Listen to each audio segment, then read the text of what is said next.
Julio, la política exterior norteamericana, que como muy bien has dicho, se ha convertido en una suerte de policía del mundo, es el rol que le tocó vivir a Estados Unidos en mucho después de la Segunda Guerra Mundial.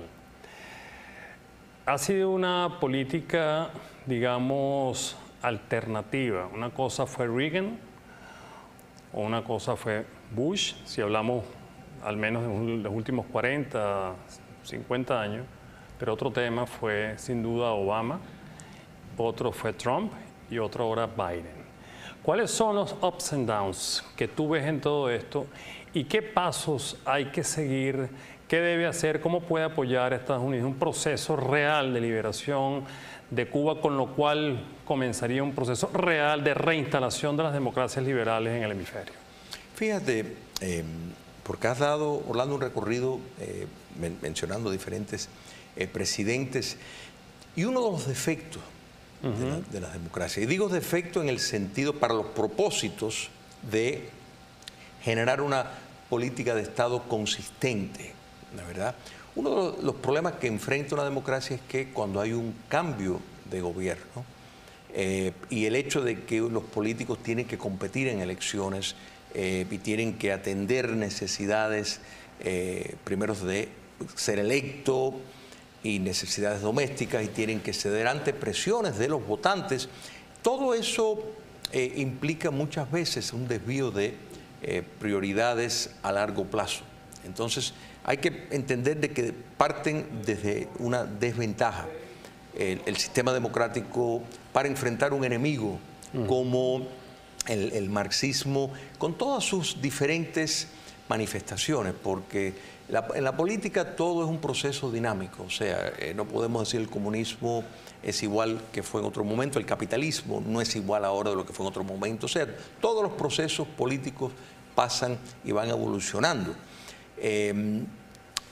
La doctrina tras la Segunda Guerra Mundial, los Estados Unidos pues encontró en lo que llaman la doctrina Truman, o sea, la política de contención en cuanto a enfrentar a la Unión Soviética. Era una política de contener, no de revertir o tumbar, sino de contener. Sí, no eran ofensivas. Correcto. Ronald Reagan cambió eso. Ronald Reagan, con la doctrina Reagan, introdujo una política de revertir. ¿Te das cuenta?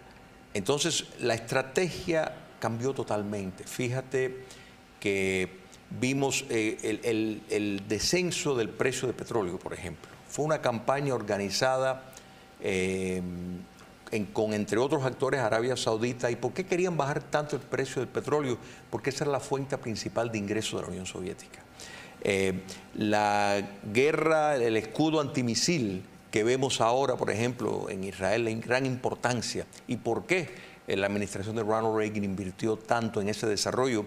Fue suficiente como para asustar a la Unión Soviética de que en 10 años los Estados Unidos podría tener la capacidad exitosa de un ataque nuclear y que la Unión Soviética no iba a tener tiempo de responder porque serían abolidos. ¿Tú crees que esas presiones dieron con la caída del muro de Berlín y la caída con Gorbachev, el telón de acero? Sin duda, sin duda. Gorbachev quería salvar el socialismo. O sea, Gorbachev hubiera estado contento con introducir un modelo como el chino, que ya estaba en marcha desde el año 78. Capitalismo de Estado. Correcto, pero el problema es que los burócratas soviéticos, la clase política soviética no lo apoyó.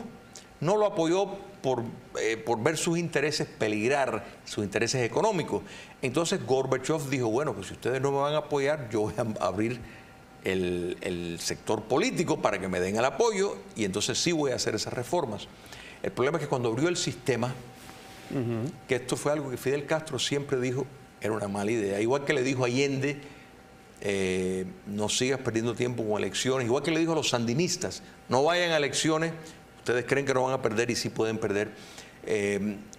Gorbachev se le fue de la mano, ¿no? ¿Verdad? Se le fue de la mano, pero es importante cuando miramos eso, lo que se ganó en la guerra, Orlando, lo perdieron en la paz. Porque la caída del comunismo soviético fue una oportunidad extraordinaria para realmente enraizar y fundamentar instituciones democráticas en esos países y no ocurrió. O sea, los países que han logrado tener una democracia duradera del ex bloque socialista introdujeron medidas que, por ejemplo, que en Rusia nunca se aplicaron. Rusia ha transitado a un modelo cleptocrático, dictatorial. Podemos argumentar que hay mayor libertad, pero el Occidente perdió de vista todo eso. Y América Latina sufrió las consecuencias de que ahí surgió el modelo dictatorial del Foro de Sao Paulo y a raíz de eso una nueva metodología que ha tenido más éxito, tristemente. Te quiero atajar allí porque, interesante, fíjate que a partir de Gorbachev y la caída del muro de Berlín, no tuvimos menos de una docena de revoluciones en el Medio Oriente, en Europa. Por cierto, revoluciones muy floreadas, muy primaverales, ¿no? Sí. La revolución de terciopelo, la revolución del cerdo, ¿cómo se llama? La revolución de los jazmines, la revolución del cedro, la revolución naranja en Ucrania, en fin, y comenzó un proceso de liberación indetenible, de independencia indetenible y de, digamos, desmarcaje del telón de acero. Podría venir una revolución, yo he llamado a la revolución de Orquídea en Venezuela, podría venir una revolución en Cuba. ¿Está en capacidad el pueblo cubano de reaccionar o crees que todavía estamos muy penetrados por las fuerzas cubanas? Mira, mencionas dos procesos que muchas veces uno lo ve como uno, porque cae un sistema, la verdad, la revolución naranja en Ucrania, por ejemplo. Al fin la era, ¿no es verdad?, terminó los soviéticos. Sin embargo, no fue hasta años después que se alcanzó la verdadera independencia y libertad. Tú dices, ¿por cómo es posible? Porque no se desmanteló las instituciones de la era soviética. Entonces, hay dos procesos. Proceso de liberación, que cae el régimen. Pero después viene otro proceso que sumamente... que es de formación, que puede ser de ruptura o no con ese pasado. Exactamente, el proceso de la democratización. Correcto. Ya es una transición que tiene que haber justicia transicional, tiene que haber un proceso de descomunización, tiene que haber un proceso de buscar los fondos malversados, que permanezca. Esto no es en ningún sentido un mecanismo de venganza. Es como único, sin embargo, uno puede tener un Estado de Derecho, porque si se alimenta la impunidad, al permitir, bueno, lo que se robaron, ya, empezar nuevo. Si eso se permite, si se permite cohabitar, y el ejemplo clásico lo tenemos, por ejemplo, el Nicaragua, los sandinismos, que no llevó a cabo ningún proceso de desmantelamiento, cohabitaron el poder con él, permitiéndoles tener las Fuerzas Armadas. Vimos que volvieron y ahí sí perfeccionaron el sistema. O sea, ellos perfeccionaron el sistema donde, por medio de diferentes mecanismos, incluyendo permitir votaciones, han estado inamovibles del poder. Cada vez que un líder de la oposición parece que puede ganar, o lo meten preso, o lo sacan del país, o lo amenazan con cargos si no sigue determinados dictámenes. Pero ese es el menú cubano, ¿no? El estado de terror, el estado que neutraliza, el estado que intimida, que acosa, que reprime.